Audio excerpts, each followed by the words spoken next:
Hi hello friends, welcome back to a channel joyful home making சேனலில் இன்றைக்கி என்ன பார்க்க போகிறோம் அப்படின்னு பார்த்தீங்கன்னா ஸ்வீட் ரெசிபி தாங்க பார்க்க போகிறோம். ஆமாங்க, கேரட் அல்வா தான் பார்க்க போகிறோம். ஈஸியாக குயிக்காக எப்படி செஞ்சிடலாம் அப்படின்றத பார்த்துடலாம். வாயில் வச்ச உடனே கரையக்கூடிய இந்த கேரட் அல்வா சூப்பராக ரெடி பண்ணிடலாம். வாங்க பார்த்துடலாம்.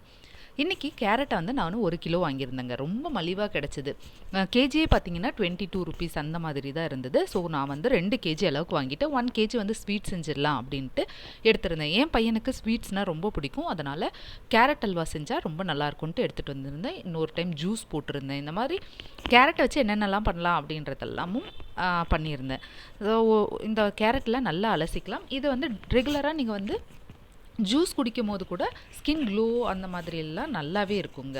உடம்புக்கும் ரொம்ப நல்லது. அந்த வெயில் காலத்துக்கு ஜூஸ் அவங்க கூட கொடுக்கலாம். கேரட் பீட்ரூட் போட்டு ஜூஸ் கூட கொடுக்கலாம். இப்போ வந்து தோலெல்லாம் மேலே நீக்கிட்டு டாப் பாட்டம் கட் பண்ணிவிட்டு நம்ம வந்து இதை மறுபடியும் அலசி எடுத்துடலாங்க. சூப்பராக இருக்குது பாருங்களேன், நல்லா ஃப்ரெஷ்ஷான கேரட். இந்த வந்து நான் வந்து அந்த துருவரத்து இருக்கும் இல்லைங்களா, மிக்ஸி ஜாரில் வந்து நான் துருவிக்கிட்டேன். நீங்கள் துருவரத்து இருந்தால் துருவிக்கிங்க, இல்லை இந்த மாதிரி ஜாரில் இருந்தாலும் நீங்கள் துருவிக்கலாம். இது வந்து சூப்பராக நம்மளுக்கு வந்து கிரைண்ட் பண்ணி கொடுத்துருதுங்க. உங்களுக்கு எப்படி வேணும் அப்படின்னாலும், நல்லா குட்டி குட்டியாக வேணும்னாலும் பண்ணி கொடுத்துரும். இந்த மாதிரி துருவனது வேணும்னாலும் கட் பண்ணி கொடுத்துரும். பொரியலுக்கு வேணும்னாலும் கட் பண்ணிக்கலாம். அந்த மாதிரியும் ஸ்லைஸாக வேணும்னாலும் கட் பண்ணிக்கலாம். இந்த ஜார் சூப்பராகவே இருக்குது. இந்த மாதிரி நீங்கள் துருவி எடுத்துக்கோங்க. இப்போ நான் வந்து 1 கேஜிக்கு கொஞ்சம் கம்மியாக எடுத்திருக்கேன். குக்கரில் இது எல்லாமே ஆட் பண்ணிட்டேங்க. துருவனதை குக்கரில் ஆட் பண்ணி நம்ம வந்து இதனோட பால் ஆட் பண்ண போகிறோம். உங்களுக்கு கோவா கிடைச்சா கூட ஸ்வீட்லெஸ் பால்கோவா கிடைக்கும் இல்லைங்களா, அதை கூட இதில் ஆட் பண்ணிக்கலாங்க. அதுவும் சூப்பராகவே இருக்கும். அது இன்னும் டேஸ்ட்டு செமையாக இருக்கும். நான் இன்றைக்கி வந்து திக்கான பாலை ஆட் பண்ணியிருக்கேன்.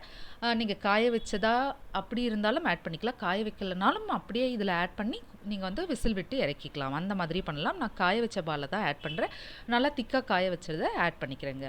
இப்போ பார்த்தீங்கன்னா இதில் எவ்வளோ ஆட் பண்ணுறேன் அப்படின்னு பார்த்தீங்கன்னா, ஒரு 1/4 லிட்டர் அளவுக்கு ஆட் பண்ணுறேன். திக்கான பாலை 1/4 லிட்டர் அளவுக்கு ஆட் பண்ணுறேன். உங்களுக்கு இன்னும் கொஞ்சம் மிச்சமாக தேவைப்படுது அப்படின்ற பட்சத்தில் பால் பவுடர் இருந்தாலும் ஆட் பண்ணிக்கலாம். பட் டேஸ்ட்டுக்காக தான் அதை சொல்கிறேன். நீங்கள் அது இல்லைனாலும் ஸ்கிப் பண்ணிக்கலாம். பால் பவுடர் இல்லைனாலும் ஸ்கிப் பண்ணிக்கோங்க. இதை வந்து நம்ம விசில் விட்டு இறக்கிடலாங்க. இப்போ லிட் போட்டு நான் வந்து 3 விசில் விட்டு இறக்கிடுறேன். எதுக்கு 3 விசில்னால் நல்லா சாஃப்டாக நல்லா வெந்துருங்க. 3 விசில் விட்டு இறக்கிட்டேன். இப்போ வந்து விசில் எடுத்துகிட்டு நான் ஓப்பன் பண்ணி காமிக்கிறேன். அவ்வளோ மெத்துன்னு வெந்திருந்தது. இதே மாதிரி தாங்க பீட்ரூட்டும் செய்யலாம். நீங்கள் அதையும் ட்ரை பண்ணி பாருங்கள். இப்போ கேரட்டை பார்த்தீங்கன்னா துருவி காய வச்சு நம்ம பவுடராக கூட வச்சுட்டு பீட்ரூட் கேரட் மால்ட் அந்த மாதிரி கூட செய்யலாம். அந்த மாதிரி ட்ரை பண்ணி பாருங்கள். ஒரு பொரியலாகவும் நீங்கள் ரெகுலராக கொடுக்கலாம். பொரியல் சாப்பிடாத பட்சத்தில் ஜூஸாக அடித்து கொடுங்க. அந்த மாதிரி நிறைய வெரைட்டியில் பண்ணலாம். வீடியோவை கடைசி வரைக்கும் பாருங்கள். இதில் வந்து மால்ட் ரெசிபியும் எப்படி செய்யலாம் அப்படின்னு சொல்லியிருக்கேன். அதையும் பார்த்துடலாம். இப்போ இது நல்லா வெந்துடுச்சுங்க. இப்போ வந்து நம்ம இதை தனியாக எடுத்து வச்சுட்டு நட்ஸ் எல்லாம் ஃப்ரை பண்ணுறதுக்கு எல்லா நட்ஸு எது வேணாலும் எடுத்துக்கலாங்க. பாதாம், முந்திரி, திராட்சை, பிஸ்தா, இந்த மாதிரி உங்களுக்கு எது தேவையோ எடுத்துக்கலாம். நான் பார்த்தீங்கன்னா பாதாம், முந்திரி, திராட்சை எடுத்திருக்கேன்.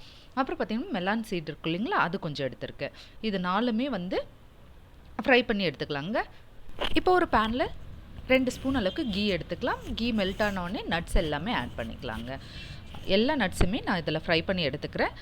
இன்னொன்று பார்த்தீங்கன்னா, இந்த கேரட் வச்சு நீங்கள் லெஸி மாதிரி கூட அடித்து கொடுக்கலாம். அந்த மாதிரி ட்ரை பண்ணி பாருங்கள். அப்புறம் பார்த்தீங்கன்னா ஸ்கின் க்ளோ ஆயில் அதுவும் பண்ணலாங்க. நல்லா கேரட்டை துருவி அதை வந்து நல்லா வந்து ஆயிலில் நல்லா கொதிக்க வச்சு அதை வந்து நம்ம ஸ்கின் க்ளோ ஆயிலாக கூட யூஸ் பண்ணலாம். இல்லைன்னா சன்லைட்டில் வச்சோம் நம்ம வந்து அப்படியே வந்து ஒரு 15 to 20 டேஸ் வச்சு அந்த மாதிரியும் பண்ணலாம். பட் அதை விட எஃபெக்ட் வந்து எனக்கு வந்து கொதிக்க வைக்கும் போது நல்லா அதனோட எசன்ஸ்லாம் இறங்குற மாதிரி ஃபீல் ஆச்சு. அந்த மாதிரியும் பண்ணலாம். நீங்கள் அதுவும் ட்ரை பண்ணி பாருங்கள். இப்போ வந்து நட்ஸ் எல்லாம் ஃப்ரை பண்ணிக்கலாம்.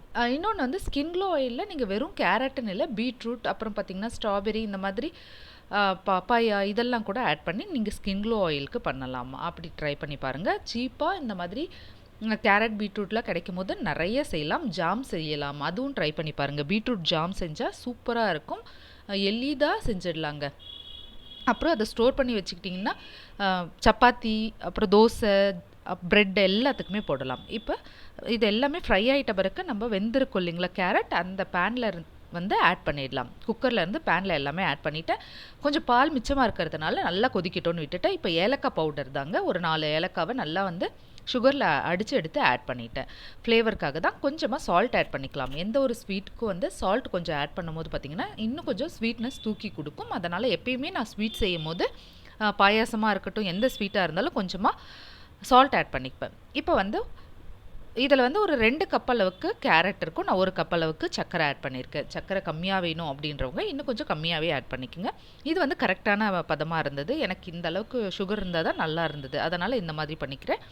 பால் பவுடர் இருந்ததுன்னா கூட ஒரு 1/4 கப் அளவுக்கு பால் பவுடர் ஆட் பண்ணிக்கோங்க. இல்லைன்னா ஸ்வீட்லெஸ் கோவா இருக்கும் இல்லைங்களா, அதை ஆட் பண்ணிங்கனாலும் அவ்வளோ சூப்பராக இருக்கும். அந்த மாதிரியும் ட்ரை பண்ணி பாருங்கள். இப்போ இது எல்லாமே நல்லா சுண்டணும். கொதிக்கும் போது நல்லா சுண்டிடும்.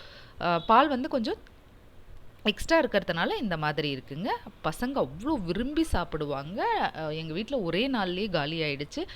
கெஸ்ட் எல்லாம் வந்தால் எப்பயுமே வந்து இந்த கேசரி வேறு பாயசம் செய்கிறத விட இந்த மாதிரி கேரட் அல்வாலாம் செஞ்சு கொடுங்க.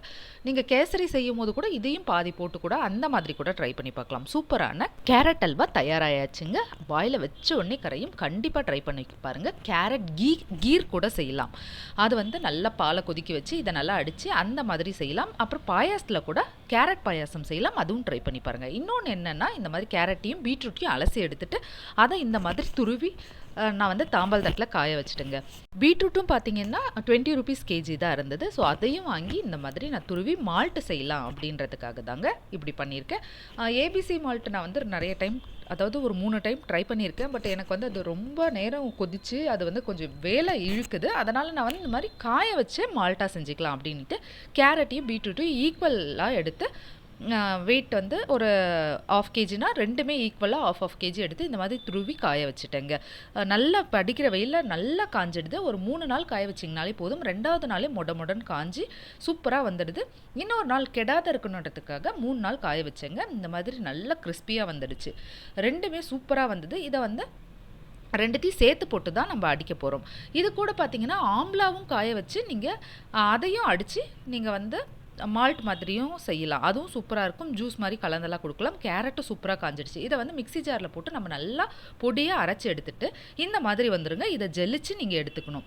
இது கூட பார்த்தீங்கன்னா நீங்கள் பாலில் வந்து நாட்டு சர்க்கரையோ இன்னும் பனவெல்லமோ இந்த மாதிரி ஏதாவது ஒன்று ஆட் பண்ணி கூட பசங்களுக்கு கலந்து தரலாம். இதுவும் சூப்பராக இருக்குங்க. கொஞ்சோண்டு குவான்டிட்டி ஆட் பண்ணால் கூட நல்லா டார்க்காக சூப்பராக கிடைச்சது. இதை வந்து நீங்கள் ஃப்ரிட்ஜில் வச்சு கொடுத்தீங்கன்னா இன்னும் ஜூஸ் மாதிரியே இருக்குது. கண்டிப்பாக இதையும் ட்ரை பண்ணி பாருங்கள். ரொம்ப கம்மியாக கிடைக்கும் போது இந்த மாதிரிலாம் நம்ம செஞ்சு வச்சுட்டோன்னா அவ்வளோ அருமையாக இருக்குது. இதை நான் ஜெலிக்காத வச்சுருக்கேன், அதனால் இப்படி இருக்குங்க. ஜெலிச்சிட்டிங்கன்னா இன்னும் சூப்பராக இருக்குது. பாலில் ஆட் பண்ணி இந்த மாதிரி பசங்களுக்கு டெய்லி ஒரு கிளாஸ் காஃபி டீலாம் குடிக்காதீங்க. இந்த மாதிரி ட்ரை பண்ணி கொடுக்கலாம். பசங்களுக்கு வந்து இந்த வெயில் காலத்துக்கு ஜூஸ் மாதிரி கொடுக்கலாங்க. கேரட் பீட்ரூட் மால்ட் ஜூஸ் அந்த மாதிரி ஃப்ரிட்ஜில் வச்சு நீங்கள் கொடுத்தீங்கன்னா அவ்வளோ டேஸ்ட்டாக இருக்கும். பசங்க விரும்பி குடிப்பாங்க. கண்டிப்பாக இதையும் ட்ரை பண்ணி பாருங்கள். அல்வாவையும் ட்ரை பண்ணி பாருங்கள். ட்ரை பண்ணி பார்த்துட்டு எப்படி இருந்ததுன்னு கமெண்ட் செக்ஷனில் கமெண்ட் பண்ணுங்கள். தேங்க்யூ. நெக்ஸ்ட் வீடியோவில் பார்க்கலாம்.